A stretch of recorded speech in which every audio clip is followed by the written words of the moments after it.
Hello my dear friends, welcome to IACE, welcome to the Hindu Editorial Analysis come Vocabulary Enrichment. నేను మీ Kiran sir 22nd నవంబర్కి సంబంధించినటువంటి కంటెంట్ని ఈరోజు మనం తీసుకురావడం జరిగింది. సారీ, లాస్ట్ 2 days నుంచి మనం క్లాస్ కండక్ట్ చేసుకోలేకపోయాం due to some personal reasons. Anyhow we're back today. So మళ్ళీ మన సిరీస్ని కంటిన్యూ చేద్దాం. So we will discuss revision, editorial, vocabulary and assignment. So అసైన్మెంట్తో మన క్లాస్ని స్టార్ట్ చేద్దాం. అసైన్మెంట్ సొల్యూషన్ అంటే మనకి 2 days బ్యాక్ జరిగినటువంటి క్లాస్లో అంటే సాటర్డే అనుకుంటా, సండే అలానూ జరగలేదు, మండే ట్యూస్డే గ్యాప్ వచ్చింది. సో కొంచెం గ్యాప్ వచ్చింది, but you can still look at the assignment solution. ఎవరైతే ఆన్సర్ చేశారో, ఎవరైతే ఫాలో అయ్యారో వాళ్ళు ఒక్కసారి గమనించాలి. ఇదే కదమ్మా, yes. When a bill which is return for reconsideration, ఇదే కదా మన క్వశ్చన్. సో దీన్ని మనం ఆన్సర్ చేసే ప్రయత్నం చేద్దాం. When a bill which is return for reconsideration is readopted by the house and send back to the governor, the later has no choice but to affirmatively act on it. ఇదే కదా మన question. So చాలామంది answer చేయడానికి try చేశారు, కొంత portion కరెక్టే, కొంత portion రాలేకపోయింది answers, but anyway we will discuss that. So ఇక్కడ మనకు చూస్తే ఇది ఏ ఫార్మాట్లో ఉంది, which is returned for consideration is readopted. Is readopted అంటే ఇది ప్యాసివ్ వాయిస్లో ఉంది, అంతేనా కదా. ఈజ్ రీఅడాప్టెడ్ అన్నాడు అంటే this is in passive voice. And అనే కంజంక్షన్ వచ్చింది అంటే ఇక్కడ ఏం రావాలి, V3 రావాలి, V3. So send, sent, sent. So ఇక్కడ సెంట్ బ్యాక్ అనేది కరెక్ట్ అవుతుంది. Sent back, not send back. Send అనేది V1, మనకు కావాల్సింది V3, because readopted and send back. Okay, readopted by the house and send back to the governor. తర్వాత house, governor, ఇది former, ఇది latter. అంటే LATTER, this is your noun. Okay, LATER later is an adverb, LATTER later is noun. Okay, so మనకి later is referring to governor అని అర్థం. Governor has no choice అనే meaning వస్తుంది. Okay, తర్వాత ఎఫర్మేట్లీ. ఎఫర్మేట్లీ అనకూడదు, ఎఫర్మేటివ్లీ అనాలి. ఎఫర్మేటివ్లీ అంటే స్ట్రాంగ్లీ, ఎఫర్మేటివ్ యాక్షన్ అంటారు, అంటే స్ట్రాంగ్గా రియాక్ట్ అవ్వడం. That is affirmatively act. Act అనేది వర్బ్ కాబట్టి సో ఇది యాడ్వర్బ్ అవుతుంది, వర్బ్ని క్వాలిఫై చేసే. ఓకే, 2 తర్వాత V1 కదమ్మా. సో ఈ వర్బ్ అనేది V1. ఓకే, సో వర్బ్ని క్వాలిఫై చేసేది ఎఫర్మేటివ్లీ అనాలి. Affirmately is wrong. Okay, affirmative action.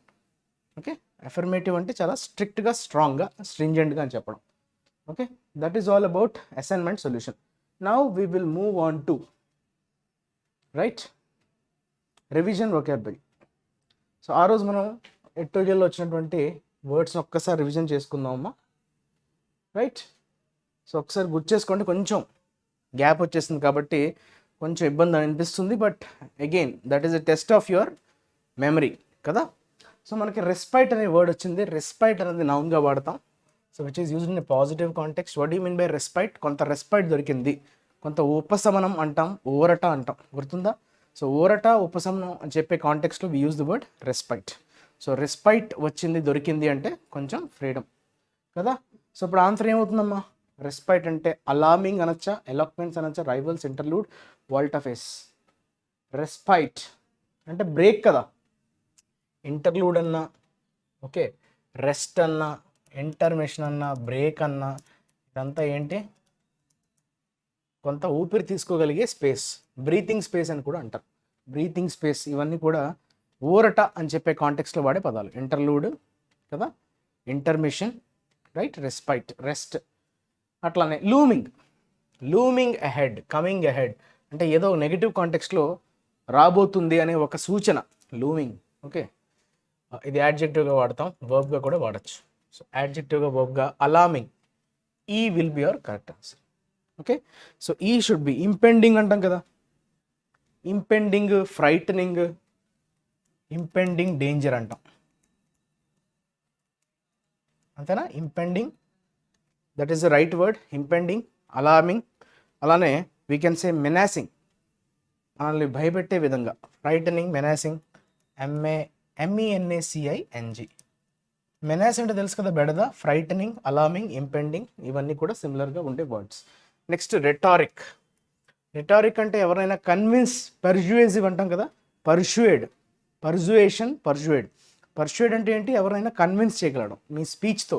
అంటే అవి నిజంగా మెటీరియలైజ్ చేస్తామా లేదా అన్నది అంత ఇంపార్టెంట్ కాదు కానీ బట్ మాటల ద్వారానే చాలా మైమరపింపజేసేలాగా అవతల వ్యక్తిని బాగా okay they will feel like you have done some magic.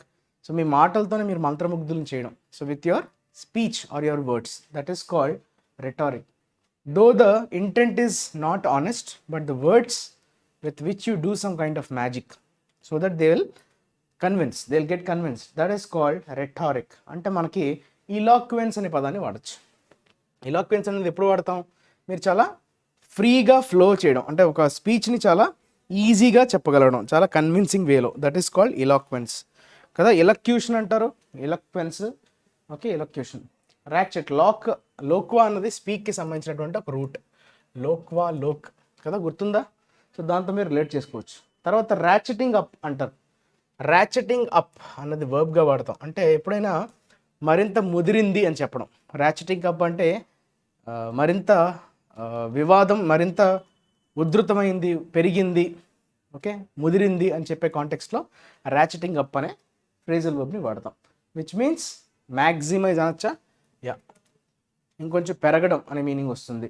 Something ratcheting up. Next adversaries, noun, negative context, అంటే రైవల్స్ అంటాం కదా.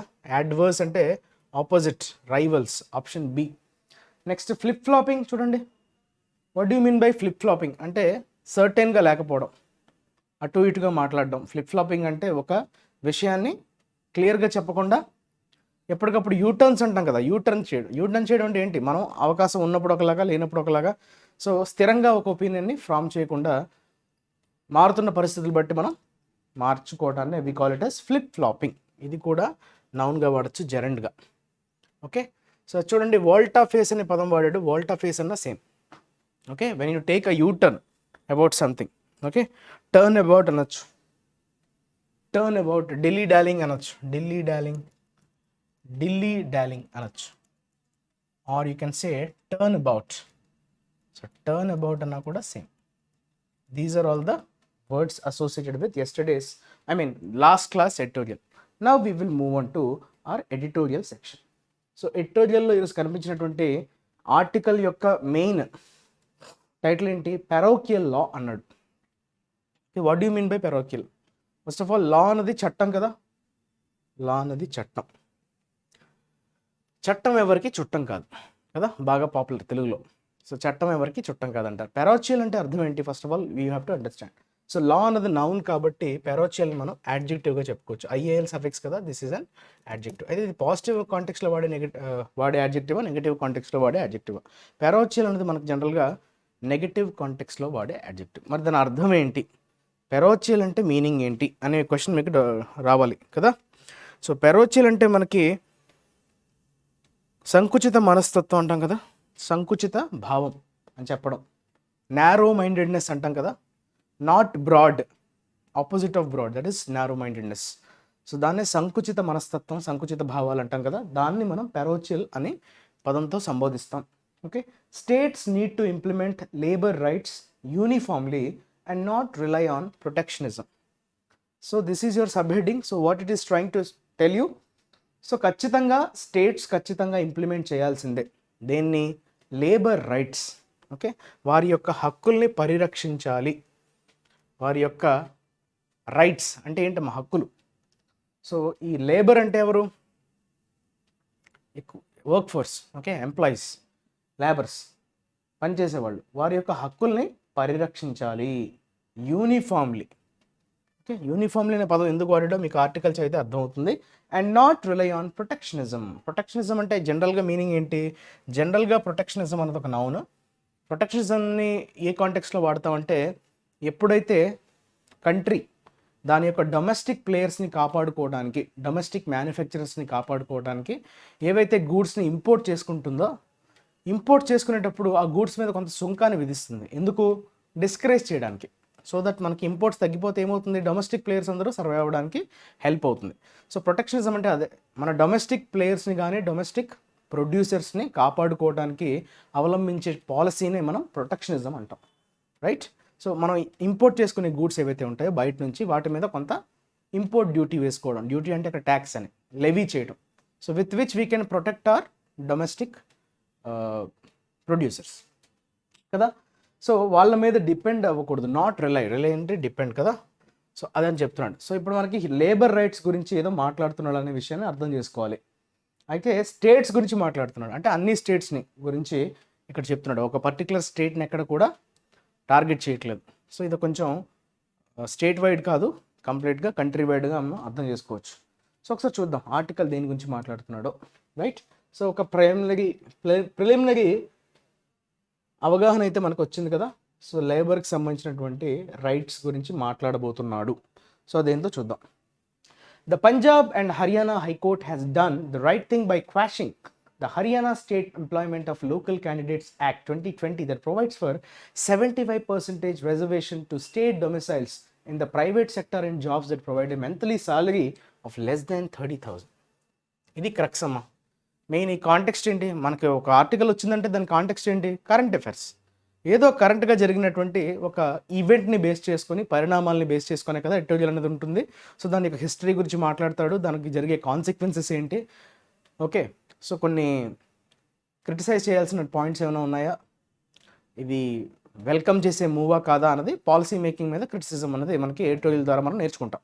రైట్. అయితే ఫస్ట్ సెంటెన్స్లో ఏమంటున్నాడు, పంజాబ్ అండ్ హర్యానా హైకోర్ట్. ఇది ఎందుకు, దీంట్లో ఒక మంచి విషయం ఉందమ్మా. హ్యాజ్ అనే పదం, హ్యాజ్ అనే వర్బ్ వాడాడు ఇక్కడ. పంజాబ్ అండ్ హర్యానా కదా సార్, మరి హ్యాజ్ అని ఎందుకు వచ్చిందనే డౌట్ మీలోకి రావాలి. రైట్, అంతే కదా. కాకపోతే మీకు అర్థం కావాల్సింది ఏంటంటే పంజాబ్కి హర్యానాకి ఉమ్మడిగానే ఒక కోర్టు ఉంది, వేరేగా పంజాబ్కి హర్యానాకి వేరే వేరే కోర్ట్స్ లేవు. రైట్, అదొకటి. రెండు, ఇక్కడ ఆర్టికల్ చూసారా, ద ఒక్క పంజాబ్ ఉందే ఉంది, మళ్ళీ అండ్ ద హర్యానా అని రాయలేదు. సో దట్ మీన్స్ ఈ రెండు స్టేట్స్ని సర్వ్ చేసే ఒకే ఒక హైకోర్టు అని అర్థం, అందుకే అక్కడ సింగులర్ వచ్చింది. The Punjab and Haryana high court has done the right thing, అంటే సరైన పనే చేసింది. రైట్ థింగ్ ఏం చేసింది, ఆ మంచి పని ఏంటి, కరెక్ట్ పని ఏంటమ్మా, బై క్వాషింగ్ అంటున్నాడు. What do you mean by quashing? Okay, అయితే క్వాషింగ్ అనే పదాన్ని ఇక్కడ వాడాడు, అంటే రద్దు చేయడం అనే మీనింగ్లో మనం చెప్పుకోవచ్చు. దేన్ని రద్దు చేశారు, the Haryana state employment of local candidates act. ఈ యాక్ట్ ఏదైతే ఉందో, ఈ చట్టం ఏదైతే చేశారో 2020లో Haryana state employment of local candidates act అనే చట్టాన్ని 2020లో యాక్ట్గా దీన్ని పాస్ చేయడం జరిగింది. దాన్ని కంప్లీట్గా రద్దు చేసింది పంజాబ్ హర్యానా హైకోర్టు. అయితే అందులో ఏంటి, ఆ యాక్ట్ ఏం చేస్తుందంట, ఆ యాక్ట్ యొక్క సిగ్నిఫికెన్స్ ఏంటి, దట్ ప్రొవైడ్స్, ఏం ప్రొవైడ్ చేస్తుంది, 75% reservation to state domiciles in the private sector in jobs that provide a monthly salary of less than 30,000. 30,000 కంటే తక్కువ జాబ్స్ ఉండేటువంటి ప్రైవేట్ జాబ్స్ ఏవైతే ఉంటాయో 75% లోకలైట్స్కి మాత్రమే అది పరిమితం చేయాలనేటువంటి చట్టాన్ని ఏదైతే చేసిందో, సో దాన్ని రద్దు చేయడం జరిగింది high court.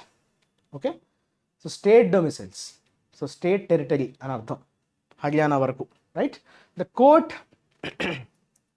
stated that it was beyond the purview of the state to legislate on the issue and restrict private employers from recruiting people from the open market. అయితే కోర్ట్ ఏమని తన ఒపీనియన్ని వ్యక్తం చేసింది, it was beyond the purview, మీ యొక్క పరిధి దాటిన. బియాండ్ ద పర్వ్యూ అంటే ఏంటి, మీ యొక్క పరిధిలో లేనటువంటి అంశం, మీ పరిధిలో కాని అంశం అని చెప్తున్నాడు. To legislate on the issue, దీనిపైన మీరు చట్టం చేయడం. లెజిస్లేట్ అంటే మీనింగ్ ఏంటమ్మా, సో లెజిస్లేట్ అంటే you do some, okay, legislation, దాన్నే మనం ఏమంటాం, లెజిస్లేషన్ అనే పదంతో వాడతాం కదా. సో ఇది అతీతం, రాష్ట్ర పరిధికి ఇది అతీతము అని చెప్తున్నాడు. ఓకే, రూపొందించడం అంటాం కదా, చట్టాన్ని రూపొందించడాన్ని లెజిస్లేషన్ అంటాం. అలానే ప్రైవేట్ ఎంప్లాయర్స్ అంటే ప్రైవేట్ యజమానులు, ఎంప్లాయర్స్ అంటే జాబ్స్ క్రియేట్ చేసేవాళ్ళు, జాబ్స్ ఇచ్చేవాళ్ళు, సో వాళ్ళని నియంత్రించడం, రెస్ట్రిక్ట్ చేయడం అన్నది ఎంతవరకు సబబు కాదు అని చెప్తున్నాడు. ఓకే, ఎంతవరకు సమర్థనీయం కాదు. సో ఓపెన్ మార్కెట్ అంటే అక్కడ బౌండరీస్ విధించకూడదు, స్టేట్ లోకల్ పీపుల్ని మీరు రిక్రూట్ చేసుకోవాలి అనే ఒక నియంత్రణ అన్నది కరెక్ట్ కాదు. ఇట్ ఆల్సో హెల్డ్ అంటే ఏంటి, హెల్డ్ అంటే మీనింగ్ ఏంటి, హెల్డ్ అంటే పట్టుకోవడం అని కాదు, దాని ఒపీనియన్ని వ్యక్తం చేస్తుంది. ఏమని ఇక్కడ హెల్డ్ అంటే మీనింగ్ ఏంటమ్మా, ఒపీనియన్ని వ్యక్తం చేసింది. That the act was, the act అంటే ఏ యాక్ట్ అమ్మా, ఈ local candidates employment of local candidates act 2020కి సంబంధించినటువంటి యాక్ట్ వాజ్ వైలేటివ్. దేన్ని వైలేట్ చేస్తుందంట, అది equality guaranteed under article 14 and freedom under article 19 of the constitution. So equality, right to equality and right to freedom, article 14, article 19 ఈ రెండు కూడా మనకి రాజ్యాంగం కల్పించినటువంటి హక్కులు కదా. సో వీటిని ఈ యాక్ట్ అనేది వైలేట్ చేస్తుంది. దీన్ని కంప్లీట్గా అది ఏం చేస్తుంది, సో రాజ్యాంగంలోని సమానత్వం మరియు స్వేచ్ఛ దీన్ని ఉల్లంఘిస్తున్నట్టుగా సూచించింది. ఓకే, హెల్డ్ అంటే సూచించింది. So the court said that by allotting 75% reservation for locals, the act militates against the rights of citizens of the rest of the country, and that such acts could lead to other states coming up with similar enactments, in effect putting up artificial walls throughout India. The act militates against అంటే militates అంటే meaning ఏంటమ్మా, వ్యతిరేకంగా వెళ్ళేటట్లు చేయడం. militates అంటే so ఒక్కసారిగా వారిపైన విఘాతం. Okay,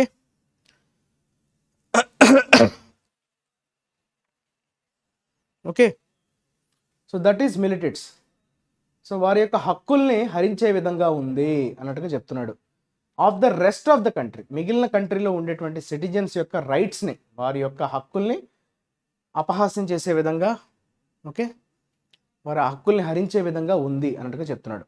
and that such acts could lead to other states coming up with similar attachment. So మరిన్ని స్టేట్స్ కూడా ఇటువంటి ఎనాక్ట్మెంట్స్ అంటే ఏంటి అక్కడ, ఇట్లాంటివి రూపొందించడానికి ఛాన్స్ ఉంది అని చెప్తున్నాడు. In effect putting, so in effect అంటే ఓవరాల్గా కృత్రిమమైనటువంటి గోడలు, ఆర్టిఫిషియల్ వాల్స్ అంటే అక్కడ మీనింగ్ ఏంటి, నిజంగా అక్కడ వాల్స్ ఏం కట్టరు కానీ అక్కడ పరిమితం చేస్తున్నారు, రిస్ట్రిక్ట్ చేస్తున్నారంటే అర్థం ఏంటి, మీరు అక్కడ గోడల్ని ఏర్పాటు చేస్తున్నట్టుగా through out India, through out the country మీరు ఆర్టిఫిషియల్ గోడల్ని పెడుతున్నారు అనే మీనింగ్ వస్తుంది, కృత్రిమ గోడలు.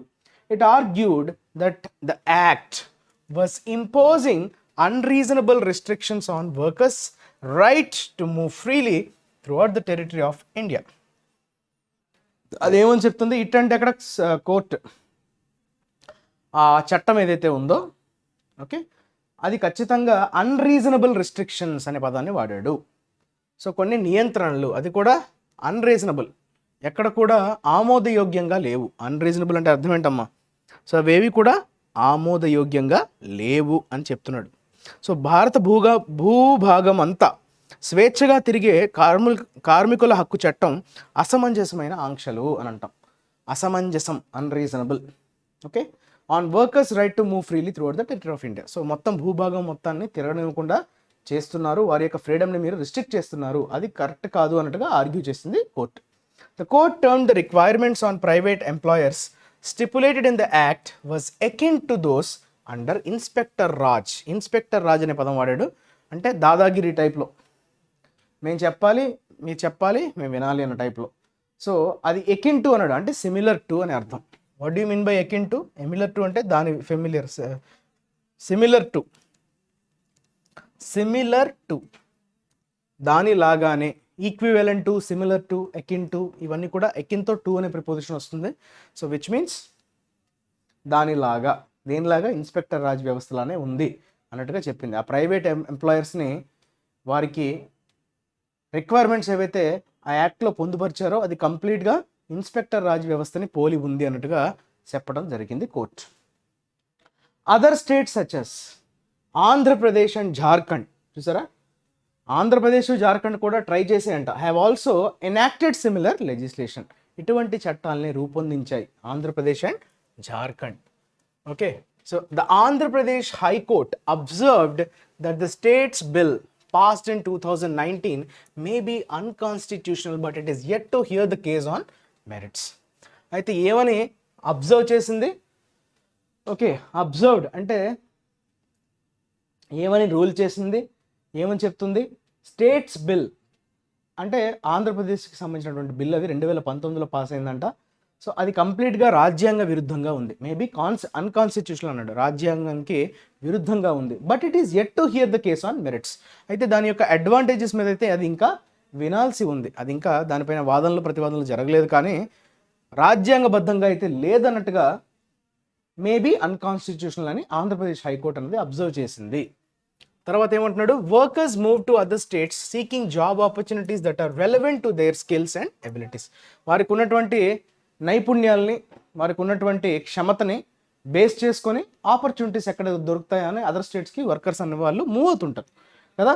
If states build walls, so ఈ విధంగా స్టేట్స్ కానీ ఇట్లా కృత్రిమమైనటువంటి గోడలు నిర్మించడం వల్ల, రెస్ట్రిక్షన్స్ ఇంపోజ్ చేయడం వల్ల ఏమవుతుంది, that prevent job seekers from other states from accessing opportunities. So మిగతా స్టేట్స్కి చెందిన వాళ్ళకి ఈ ఆపర్చునిటీస్ని అందిపుచ్చుకోవడం అనేది ఏం చేస్తుంది, ప్రివెంట్ చేస్తుంది కదా. ఇలాంటి రెస్ట్రిక్షన్స్ అనేవి జాబ్ సీకర్స్ని ప్రివెంట్ చేస్తుంది. ఓకే, వారికి ఆపర్చునిటీస్ యాక్సెస్ చేయనివ్వకుండా ఆపుతుంది.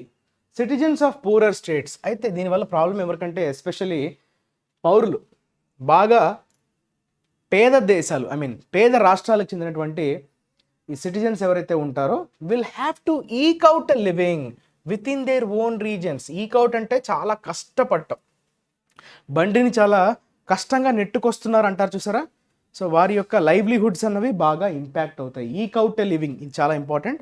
ఈ ఫ్రేజ్ యొక్క అర్థం ఏంటమ్మా, ఈక్ అవుట్ అంటే వారు చాలా అతి కష్టంగా ట్రబుల్ ఫేస్ చేసుకుంటూ సిచ్యువేషన్ని, బండిని ముందుకు తీసుకెళ్ళడం అనే కాంటెక్స్లో ఈక్ అవుట్ అనే ఫ్రేజల్ వర్బ్ని వాడతాం. సో టు ఈక్ అవుట్ అని ఎప్పుడైనా వాడారంటే లిమిటెడ్ రీసోర్సెస్తో మీరు చాలా డిఫికల్ట్గా బండిని నడిపించడం అనే కాంటెక్స్లో వాడతాం. మీకు అబ్జర్వ్ చేస్తే కొన్ని ఉంటాయి. మహాభారతమా భాగవతంలో శ్రీకృష్ణుడి ఫ్రెండ్ ఉంటాడు సుధాముడు అని, కుచేలుడు అని కూడా అంటారు. సో అతను ఫ్యామిలీ పెద్దది, ఓకే, చాలా కష్టపడి బండిని నడిపిస్తుంటాడు. Okay, he has no limited resources ఉంటాయి కానీ పీపుల్ ఎక్కువ. సో వారందరినీ పోషించలేక చాలా కష్టంగా బండి నడిపిస్తుంటారు. సో ఆ కాంటెక్స్లో మనకి ఈక్ అవుట్ అనే ఫ్రేజల్ వర్బ్ని వాడతాం. ఆ లివింగ్ అంటే వారి యొక్క జీవనం సాగించడం. ఓకే, సో వారి యొక్క రీజన్స్లోనే కొనసాగించాలి అంటే వాళ్ళ స్టాండర్డ్ ఆఫ్ లివింగ్ పెరగదు అని చెప్తున్నాడు. This will effect the economy of the entire country. So country యొక్క ఎకానమీ మీద ఖచ్చితమైనటువంటి ఎఫెక్ట్ అయితే చూపిస్తుంది. While legislation that seeks to reserve blue-collar jobs for locals is problematic and unconstitutional, there is a reason why there is resentment among locals in better off states over their jobs being taken up by migrant workers, and which has compelled their governments to come up with knee-jerk protectionist measures. Okay? Blue collar jobs, ఈ పదం వాడాడు. Blue collar jobs అంటే ఏంటమ్మా అంటే కొంచెం శ్రమతో కూడుకున్నటువంటి jobs. Okay, white collar jobs అంటే ఎక్కువగా మైండ్కి మనకి ఎక్కువ ప్రెషర్ ఉంటుంది. బ్లూ కాలర్ జాబ్స్ అంటే ఫిజికల్గా ఎక్కువ కష్టపడే జాబ్స్, అంటే కొంచెం ఈ లేబర్ మార్కెట్ని ఉద్దేశించి మనకి బ్లూ కాలర్ జాబ్స్ అంటాం. While legislation that seeks to reserve blue collar jobs for locals is problematic and unconstitutional. అది ఖచ్చితంగా రాజ్యాంగ విరుద్ధం అంట, అలానే చాలా ప్రాబ్లమ్స్ని క్రియేట్ చేస్తుంది. There is a reason why there is resentment. Resentment అంటే యాంగర్, ఆక్రోశం, రైట్, కోపం, ఉద్రేకం. ఆ పదాన్ని సూచించేటప్పుడు రిసెంట్మెంట్ అనే పదాన్ని వాడతాం. ఇది ఒక noun. There is resentment among locals in better of states over there jobs being taken up by migrant workers. Okay, so local వాళ్ళు ఏడుస్తుంటారు ఏమని, బెటర్ ఆఫ్ స్టేట్స్లో మా జాబ్స్ తినేస్తున్నారు మైగ్రెంట్ వర్కర్స్ వచ్చి అన్నట్టుగా. And which has compelled their governments to come up with knee jerk protectionist measures. Knee jerk అనే పదాన్ని వాడాడు, ఇది చాలా ఇంపార్టెంట్. నీ జర్క్ రియాక్షన్స్ అంటారు, నీ జర్క్ మెజర్స్. దీని అర్థం ఏంటంటే అప్పటికప్పుడు ఆలోచించకుండా, లోతుగా పరిశీలించకుండా ఏదో ఒక డెసిషన్ని తీసుకోవడం. కొంతమంది అరుస్తున్నారు కదా, వాళ్ళు ఏడుస్తున్నారు కదా అని చెప్పి వాళ్ళని కేవలం ప్యాసిఫై చేయడానికి ఏదైనా ఒక డెసిషన్ తీసుకుంటే ఆలోచించకుండా దాని పర్యవసానాలు, దానికి ఉన్నటువంటి డిసడ్వాంటేజెస్ని సరిగ్గా పట్టించుకోకుండా, బేరీస్ వేయకుండా తీసుకున్నటువంటి డెసిషన్ని మనం నీ జర్క్ మెజర్స్ అని అంటాం. ఓకే, చర్యలు. సో అనాలోచిత నిర్ణయాలు అని చెప్తాం. ప్రొటెక్షనిస్ట్ మెజర్మెంట్స్ అంటే ఇందాక అనుకున్నాం కదా, కాపాడుకోవడానికి. సో కొంతమందిని కాపాడడానికి వాళ్ళు తీసుకుంటున్నటువంటి చర్యలు. సో ఖచ్చితంగా గవర్నమెంట్స్ మీద ఒక ఒత్తిడి అనేది క్రియేట్ అవుతుంది. దానివల్ల ఫోర్స్ఫుల్గా, కంపెల్డ్ అంటే వారి మీద అనవసరమైనటువంటి force, compel. There are more than a few private employers who exploit the migrant labor market. As such, workers tend to work long hours for low wages with little or no social protection and benefits. అయితే చాలా private employers ఎవరైతే ఉంటారో, jobs ఇచ్చేవాళ్ళు, వాళ్ళు పాపం ఏం చేస్తున్నారమ్మా, ఈ migrant labour మార్కెట్ని బాగా కొల్లగొడుతున్నారు, ఎక్స్ప్లాయిట్ చేస్తున్నారు. అంటే వారి అడ్వాంటేజెస్కి వారు దాన్ని బాగా వాళ్ళ అడ్వాంటేజెస్కి మలుచుకోవడం అన్నవి call it as exploit. Okay, తక్కువ డబ్బులు పే చేసి వారి దగ్గర ఎక్కువ పని రాబట్టుకోవడం, అలానే వారికి సరైనటువంటి భద్రతని ఇవ్వలేకపోవడం, సోషల్ ప్రొటెక్షన్ అంటాం. ఓకే, సాంఘిక భద్రతని ఇవ్వకపోవడం, ఎటువంటి బెనిఫిట్స్ కూడా ఏమీ ఉండవు, తక్కువ పని తక్కువ జీతాలు ఇవ్వడం, జీతం అంటే అది కూడా డైలీ వేజెస్ కదా, డైలీ వేజెస్ ఇవ్వడం, ఎక్కువ పని చేయించుకోవడం, లాంగ్ వర్కింగ్ అవర్స్. సో వాళ్ళు ఈ లేబర్ మార్కెట్ని బాగా ఎక్స్ప్లాయిట్ చేస్తున్నారు ఆ particular private employees. This creates a segmentation of the labour market with low wage migrant workers on the one side and local workers with better bargaining power on the other. అయితే ఇక్కడ ఒక segmentation అవుతుంది labour మార్కెట్లో. ఏంటది?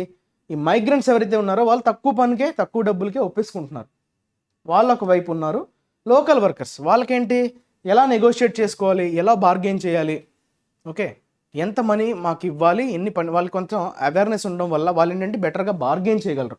If states are truly concerned about protecting workers rights they should, ఇది opinion అనమాట. ఇప్పుడు నిజంగా అన్ని రాష్ట్రాలకి నిజమైనటువంటి కన్సర్న్ ఉంటే, ఈ యొక్క వర్కర్స్ యొక్క హక్కుల్ని పరిరక్షించాలనేటువంటి తపన నిజంగా స్టేట్స్లో ఉన్నట్లయితే they should ensure that migrant workers in all establishments enjoy basic labor rights that are legally due to them, thereby creating a level paying field for all workers. So నిజంగా మీకు కన్సర్న్ ఉంటే labours పట్ల, migrant workers ఎక్కడెక్కడ ఉన్నా, all establishments అంటే అన్ని సెగ్మెంట్స్లో ఉండేటువంటి labour, ఈ మైగ్రెంట్ వర్కర్స్ని ఉద్దేశించి చెప్తున్నాడు. సో వాళ్ళందరికీ కొన్ని బేసిక్ లేబర్ రైట్స్ అయితే కల్పించాలి, వారికి కొన్ని బేసిక్ హక్కులను అయితే కల్పించాలి, అది లీగల్గా వాటికి ప్రొటెక్షన్ ఇవ్వాలి. సో ఎవరైనా దాన్ని ఉల్లంఘిస్తే వాళ్ళ మీద పెనాల్టీ కానీ వారి మీద చర్యలు తీసుకునే విధంగా లీగల్ ప్రొటెక్షన్ అనేది ప్రొవైడ్ చేయాలి గవర్నమెంట్. దీనివల్ల ఏమవుతుంది, ఏ లెవెల్ ప్లేయింగ్ ఫీల్డ్, అందరికీ ఈక్వల్ ఆపర్చునిటీని ప్రొవైడ్ చేయడం. లెవెల్ ప్లేయింగ్ ఫీల్డ్ అంటే కేవలం లోకల్స్కి మాత్రమే అది హెల్ప్ అయ్యింది, లేదంటే కేవలం ఎక్కడి నుంచో వేరే రాష్ట్రం నుంచి వేరే రాష్ట్రంకి వచ్చి పనిచేస్తున్న వాళ్ళకి హెల్ప్ అయ్యే విధంగా కాకుండా అందరికీ ఈక్వల్ ఆపర్చునిటీస్ ఇచ్చే విధంగా, దాన్నే మనం లెవెల్ ప్లేయింగ్ ఫీల్డ్ అంటాం. This will also be a curb. Curb అంటే రిస్ట్రిక్షన్. ఎలా వాడాడు? నౌన్గా వాడాడు. సో కర్బ్ని మనం నౌన్గా వాడాం. This will also be a curb on exploitative practices by employers. ఎవరైతే ఇలా దోచుకుందాం అనే ఆలోచన ఎవరికైతే ఉంటుందో, సో అది ఖచ్చితంగా అటువంటి ప్రాక్టీసెస్ చేద్దాం అనుకునేటువంటి ఎక్స్ప్లాయిటేటివ్ ఎంప్లాయర్స్ ఎవరు ఉంటారో వాళ్ళ మీద ఒక రిస్ట్రిక్షన్ లాగా పనిచేయాలి. Protectionism in the labour market is not the answer. So ఇటువంటి ప్రొటెక్షనిజం అనేది దానికి సొల్యూషన్ కాదు, ఆన్సర్ కాదని చెప్తున్నాడు. సో రక్షణవాదం అంటాం తెలుగులో, ఎవరినో కాపాడడానికి. ప్రొటెక్షన్ పేరులోనే ఉంది కదా, in the labour market is not the answer. So that is not the way అన్నట్టుగా చెప్తున్నాడు. Right, this is all about today's editorial analysis. Now we will move on to vocabulary. Infructuous అనే పదాన్ని వాడాడు. First of all మీకు ఫ్రక్చువస్ అనే పదం తెలిస్తే ఇన్ఫ్రక్చువస్ ఆటోమేటిక్గా మీరు ఆన్సర్ చేయగలరు ఈజీగా. Okay, so fructuous is a positive word and it is an adjective and infructuous makes it negative. So something unfruitful అంటాం, అంటే ఫలప్రదం కాకపోవటం, అంటే వేస్ట్ అయిపోవడం. మీరు పెట్టినటువంటి అటెంప్ట్స్ మీకు రిజల్ట్స్ని అప్టైన్ చేయనివ్వకుండా చేస్తే దాన్ని మనం అన్ఫ్రూట్ఫుల్ అంటాం. ఓకే, ఫ్రూట్లెస్ అని కానీ అంటే నిరర్ధకం అంటాం, దానివల్ల ఎటువంటి ప్రయోజనం చేకూరకపోవడం.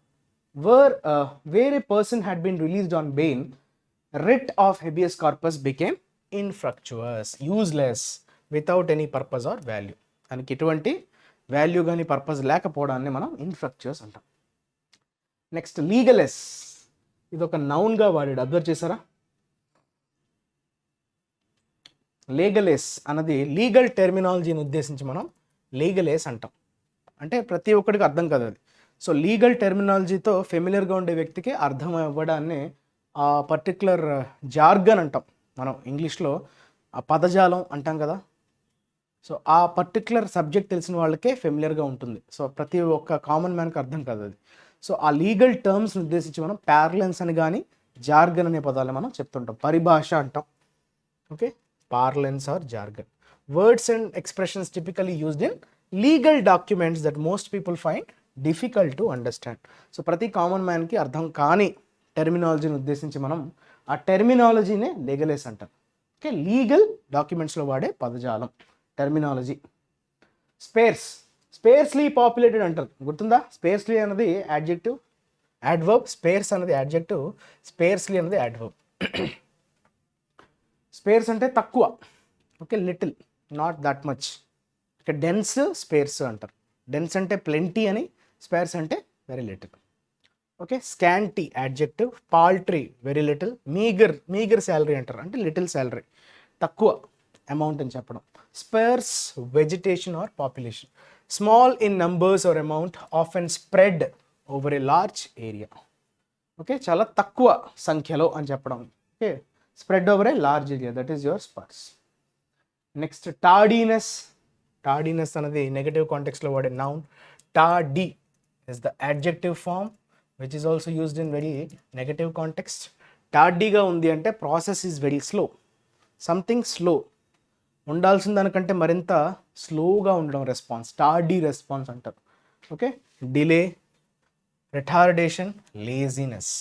So all these are words that are close to the meaning of tardiness will result in a detention. Detention అంటే అక్కడ అరెస్ట్ అనే మీనింగ్ వస్తుంది. ఇంప్రిజన్మెంట్, డిటెన్షన్ అంటే మీనింగ్ ఏంటమ్మా, ఇంప్రిజన్మెంట్ అనే మీనింగ్ వస్తుంది. Right, the quality of being late or slow. So స్లోగా ఉండడం కానీ లేట్గా వెళ్ళడాన్ని చెప్పడాన్ని మనం టార్డీనెస్ అనే పదంతో వాడతాం. That is your detention, custody or imprisonment. Next pun. Pun అంటే ద్వంద్వార్థాలు అంటారు తెలుసా, ఒకే పదానికి డబుల్ మీనింగ్స్ ఉన్నాయి కదా, ఆ డబుల్ మీనింగ్ ఉద్దేశించి మనకి జోక్, నవ్వు వచ్చే విధంగా హ్యూమరస్గా ఆ పదాన్ని వాడడానికి ట్రై చేయడం. నేను అలా అనలేదు, ఆ కాంటెక్స్లో అనలేదు, ఈ కాంటెక్స్లో అన్నాను అని చెప్పి మాటను మార్చడానికి అవకాశం ఉంటుంది పన్. సో అది వాడింది దేనికోసం, అక్కడ ఫన్ జనరేట్ చేయడానికే. కాకపోతే మీరు మళ్ళీ యూటర్న్ తీసుకోవడానికి అవకాశం ఉంటుంది, because it has 2 different meanings. దాన్ని మనం పన్ అంటాం. చూడండి, ఇక్కడ ఒక ఎగ్జాంపుల్ కూడా ఇచ్చాడు.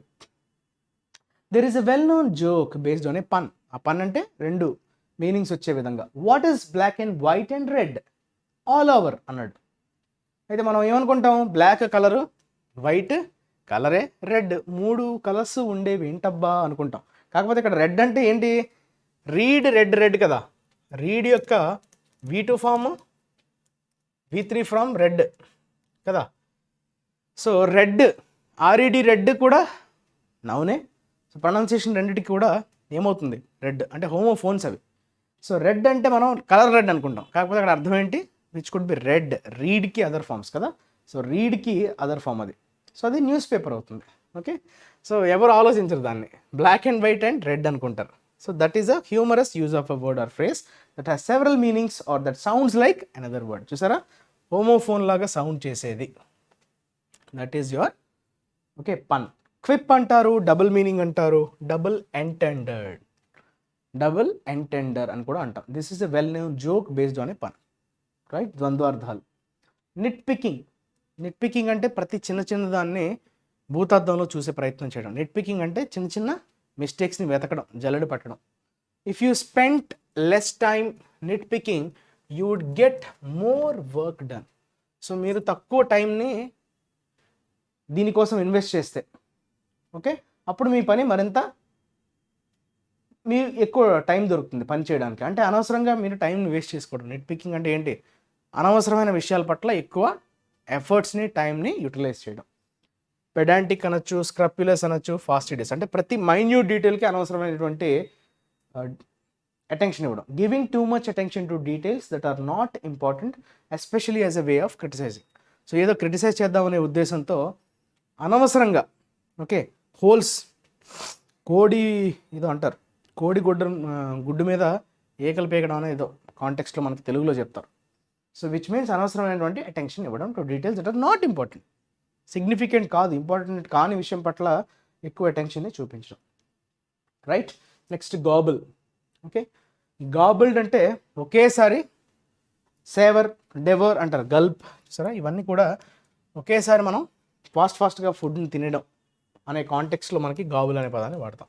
She gobbled her dinner. లేదంటే ఫండ్స్ని ఒకేసారి ఖర్చు పెట్టేయడం అనే కాంటెక్స్లో కూడా మనకి గాబుల్ అనే పదాన్ని వాడతాం.